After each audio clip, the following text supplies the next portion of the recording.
머슴의 일생일. 윤 실장님, 무슨 통화를 그리 오래 하세요? 책상 위에 서류에 머리를 묶고 수화기를 내려놓자마자 앞에서 날카로운 여인의 목소리가 들렸다. 목소리의 주인이 누군지 알지만 최대한 천천히 고개를 들었다. 마치 피곤에 쩔어 기운이 없는 것처럼. 가장 먼저 책상 끝에 맞물린 둥근 골반의 곡선이 들어왔다. 조금 위로 올라가자 잘록한 허리선이 보인다. 허리와 엉덩이를 잇는 저 예술적인 선. 야, 죽인다. 허리의 시작은 또 얼마나 대단한가? 분명 C컵 이상이 분명한 가슴 라인이 하얀 셔츠 위에 도드라져 있다. 저 아름답고 풍만한 가슴, 정말 딱 한 번만 쓰다듬어 봤으면 소원이 없겠다. 이제 클라이맥스만 남았다. 가녀린 목과 어깨가 만나는 통칭 어깨선.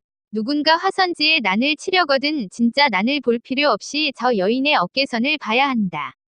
걸작이 나올 것이다. 마침내 내 눈에 들어오는 작고 가름한 아름다운 얼굴. 이토록 멋진 몸과 아름다운 얼굴을 가졌음에도 왜 연예인이야? 닌 걸까? 실장님, 피곤한 척 그만하시고 빨리 3번 라인으로 전화하세요. 급히 찾으신다고요? 조금 전 2, 3초는 천국의 시간이었지만 3번 라인이라는 단어가 나오자 나는 현실로 돌아왔다. 응, 알았어. 금방 전화할게. 빨리요. 급하신 모양이에요. 다시 천국의 시간이 돌아왔다. 돌아서는 그녀의 뒤태. 걸음을 옮길 때마다 살짝살짝 드러나는 둥근 히프의 윤곽. 쭉 뻗은 탄탄한 허벅지는 타이트한 스커트를 찢어버릴 것 같았고 새하얀 종아리는 밀가루 반죽 같은 부드러운 질감을 드러냈다. 저애와 한 번만 뒹굴어 볼 수 있다면. 하지만 영원히 그런 일은 일어나지 않는다. 저애는 부회장의 비서. 평범한 비서가 아니라는 것은 알만한 사람들은 다 알고 있다. 월세만 300이 넘는 주상복합에 살고 있고 페라리를 몰고 다닌다. 물론 주상복합도 페라리도 법인에서 구입한 것이다. 임원도 핏줄도 아닌 일개 비서에게 이런 혜택을 준다는 게 무슨 뜻인지는 뻔했다. 부럽다. 젠장. 재벌집 자식으로 태어나는 순간 세상의 미녀 절반을 주무를 수 있는 기회도 손에 넣은 것이다. 아차. 3번.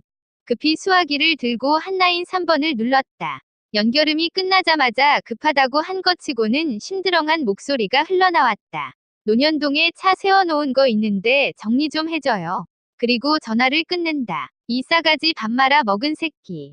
다시 수화기를 들었다. 최 대리 지금 빨리 논현동 가서 차 어디 있는지 알아봐. 네, 그 넓은 논현동에서 차를 어떻게 찾을지 물어보지도 않는다. 당연하다. 이미 경찰과 구경꾼이 벌떼처럼 모여들었을 테니까. 부회장의 아들이자 회장의 손자인 이 개자식이 무슨 짓을 했는지는 뻔하다. 약을 빨았든 낮술을 처먹었든 해롱해롱한 상태로 운전대를 잡았을 것이다. 그리고 도로변에 가게로 돌진했거나 가로수 혹은 가로등을 들이박았을 게 뻔하다. 물론 차를 내버려 둔 채 도망친 다음 내게 전화했겠지. 이런 일을 한두 번 한 게 아니니 최 대리도 척하면 삼천리다. 사람을 치고 뺑소니 친 게 아니기만 빌어야 한다. 나는 재빨리 문자를 돌렸다. 순양그룹 윤현우입니다. 조금 전 발생한 논현동 사고는 별일 아닙니다. 잘 부탁합니다. 각 언론사 사회부 기자들은 이 문자의 의미가 무엇인지 정확히 안다. 사고의 경중에 따라 기자들의 주머니를 채울 돈다발의 두께만 차이 날 뿐 그들이 목돈을 만진다는 것은 예정된 일이다. 그리고 고급 외제차의 뺑소니 사실은 논현동에서 직접 목격한 일반인들의 SNS에서만 화제만 될 뿐 곧 사라질 것이고 언론에서는 단 한 줄도 찾지 못할 것이다. 30분쯤 지나자 최 대리의 문자를 볼 수 있었다. 가구점을 들이박았습니다. 수리비 및 가구 피해 보상으로 7천 요구하네요. 집행 바랍니다. 왼수 같은 개자식. 들이박은 이유가 뭔지는 모르지만 욱하는 지랄 같은 성질 때문에 부장급 연봉이 날아갔다. 님이 신경 끄자. 어차피 내 돈도 아닌데 뭐. 정신없는 하루도 다 끝나간다. 오늘은 제 시간에 퇴근하려나? 아내의 생일인데 이것으로 끝났으면 좋겠다. 마누라에게 선물이라도 하나 안겨줘야 가뜩이나 나쁜 관계가 더 심해지지 않을 건데 말이다. 하지만 내 바람대로 될 리가 없다. 기다렸다는 듯이 울리는 전화가 바로 그 증명이다. 나는 목소리를 가다듬고 수화기를 들었다. 회장님의 비서 실장 목소리가 들렸다. 윤 실장, 사모님 쇼핑하신다니까 가서 거들어. 실장님, 백화점에서 수행할 텐데 굳이 저까지. 야, 뭔 말이 많아. 우리 백화점이 아니니까 그러는 거지. 백화점 가신다잖아. 또 어떻게 회장의 마누라라는 사람이 그룹 백화점보다 경쟁 백화점을 더 좋아하는지 미칠 노릇이다. 아, 네, 죄송합니다. L 백화점에 새로 입점한 이탈리아 브랜드가 있어. 거기 둘러보신다니까 미리 가서 대기해. 일반인 접근 확실하게 막고. 네, 실장님. 차질 없이 진행하겠습니다. 수화기를 던져버리고 싶다. 쇼핑백이나 들어주는 머슴이 되려고 대학교 다닌 것도 아니고 개망난이 철부지 아들놈의 뒤처리나 하려고 스펙 쌓은 것도 아니다. 하지만 이런 어처구니없는 업무를 거부할 용기도 없고 자존심도 없었다. 나는 솟구치는 화를 가라앉히며 백화점으로 달려갔다. 사모님 도착하시기 전에 먼저 가서 대기해야 하기 때문이다. 별표. 백화점 VIP 주차장으로 2대의 승용차가 들어왔다. 이른이 넘은 할머니지만 돈과 의학의 힘 그리고 본인의 엄청난 노력으로 만든 날씬한 몸매와 깨끗한 피부를 자랑한다. 투자한 돈과 노력은 남에게 보이기 위한 것이다. 이 할머니는 몸에 쫙 달라붙은 원피스와 부츠 차림이다. 같은 나이의 노인들이 부러워하고 본인은 자랑스러울지 모르지만 젊은 사람의 눈에는 기괴한 모습일 뿐이다. 어머, 윤 실장. 일찍 왔네. 나는 아무 말 없이 머리만 조금 숙였다. 이 환한 미소가 잠시 후면 짜증으로 바뀔 것이라는 걸 무수히 경험했기 때문이다.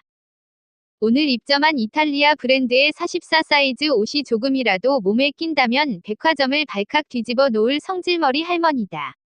3명이 남자 경호원과 여비서가 앞장서서 들어가는 회장 부인의 뒤를 따른다. 여비서의 곁에 붙어 슬쩍 물었다. 처음 보는 친구도 있는데 누구야? 쉿. 그녀는 고개를 짧게 흔들며 눈을 찡긋했다. 아하, 아이고, 색전광 마녀 같은 할매. 그새 남자를 또 구했다. 70이 넘었는데 성욕 왕성한 걸 보면 회장의 핏줄들이 여자 밝히는 건 외가 쪽을 닮은 게 분명하다. 대기 중이던 VIP 전용 엘리베이터를 타고 매장으로 곧바로 올라간 밝히는 사모님은 미간을 찌푸리며 짜증냈다. 이것들이 일반인 출입을 그대로 놔뒀다 이거지. 내가 온다는 걸 알면서도 저 말은 나한테 하는 소리다. 젠장, 방금 연락받고 뛰어왔는데 정리할 시간이 어디 있다고. 금방 처리하겠습니다. 죄송합니다. 내가 달려나가자 수행원들 역시 매장 직원을 닥달하기 시작했다. 매장 매니저를 호출한 나는 소리부터 질렀다. 오늘 저분 오신다는 소식 못 들었어. 당신 제정신이야? 그런데 누구신지. 매장 매니저는 잔뜩 겁먹은 표정이었다. 정장 차림의 건장한 사내들이 매장을 둘러싸고 척 봐도 돈지. 나를 할 것 같은 할머니가 도도한 모습으로 매장을 향해 걸어오니 그럴만도 하다. 그룹 전략본부 윤 실장이야. 저분은 순양그룹 회장 사모님이고 일반인 출입 막으라는 지시를 내 손으로 내렸는데 몰랐다고 우기는 거야. 지금 이 방법은 늘 통한다. VIP에 대한 실수 한 번으로 매니저라는 직책은 날아가고 경력은 끝장난다. 평범한 일반 고객 100명이 쓰는 돈을 단 하루 만에 쓰는 엄청난 큰손은 매장 매니저의 인생을 좌지우지할 수도 있다. 매장 매니저는 앞뒤 따지지 않고 머리부터 숙였다. 죄송합니다. 실장님, 곧바로 조치하겠습니다. 매니저는 나를 순양그룹 사람이라는 생각조차 못했다. L그룹의 고위직으로 철석같이 믿는 것이다. 결국 동원할 수 있는 매장 직원 전부가 출입을 통제하자 우리의 사모님은 마침내 만족스러운 미소를 지으며 매장 안으로 들어섰다. 지금부터 나는 좀 쉴 수 있다. 하지만 사모님의 여비서는 지금부터 모든 감각을 초인 수준으로 끌어올려야 한다. 옷에 머무르는 사모님의 손길과 눈길, 시간을 정확히 파악해서 대령해야 하기 때문이다.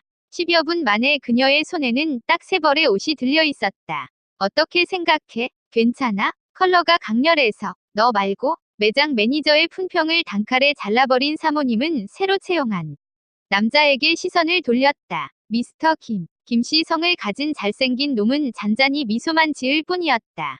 제가 뭘 아나요? 사모님께서 걸치면 그냥 패션이죠. 뭐, 걸치면 패션. 기가 차서 콧방귀가 나올 뻔한 것을 겨우 참았다. 70 넘은 할만구가 강렬한 컬러의 옷을 걸치면 그게 패션이냐? 주책이지. 하지만 할만구는 젊은 남자의 칭찬에 한껏 기분이 업됐는지 배시시 웃었다.